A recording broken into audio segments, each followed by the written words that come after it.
கடனை வலுக்கட்டாயமாக வசூலித்தால் 3 ஆண்டுகள் வரை சிறை தண்டனை விதிக்கப்படும் என்று சட்டப்பேரவையில் தெரிவிக்கப்பட்டுள்ளது.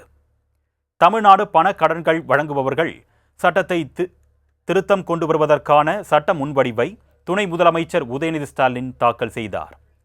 அதில் கடனை வலுக்கட்டாயமாக வசூலிப்பதால் பொதுமக்கள் மிகுந்த இன்னல்களுக்கு உள்ளாவதாகவும், அதிலிருந்து பொருளாதாரத்தில் பின்தங்கிய மற்றும் நலிவடைந்த பிரிவினரை பாதுகாக்கும் வகையில் இந்த சட்ட திருத்தம் செய்யப்பட உள்ளதாகவும், கடன் வழங்கிய நிறுவனம் கடன் பெற்றவரையோ அல்லது அவரது குடும்பத்தினரையோ வலுக்கட்டாய நடவடிக்கைக்கு உட்படுத்தவோ, மிரட்டவோ, அவர்களது சொத்துக்களை பறிக்கவோ கூடாது என்று குறிப்பிடப்பட்டுள்ளது.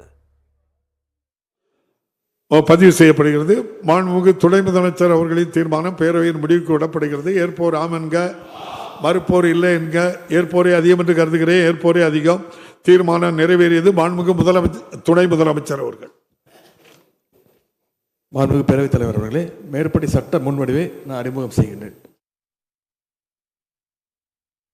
மேலும் கடன் பெற்றவரிடமோ அல்லது அவரது குடும்பத்தினரிடமோ வலுக்கட்டாயமாக பணம் வசூலிக்கும் நடவடிக்கையில் ஈடுபட்டால் 3 ஆண்டுகள் வரை சிறை தண்டனை விதிக்கப்படும் அல்லது 5 லட்சம் ரூபாய் அபராதம் விதிக்கப்படும் வகையில் சட்டத்தில் திருத்தம் செய்யப்பட உள்ளதாகவும், இச்சட்ட முன்வடிவின்படி தண்டனைக்குரிய குற்றங்களில் கைது செய்யப்படுவோர் பிணையில் வெளிவர முடியாது என்றும் தமிழக அரசு எச்சரிக்கை விடுத்துள்ளது.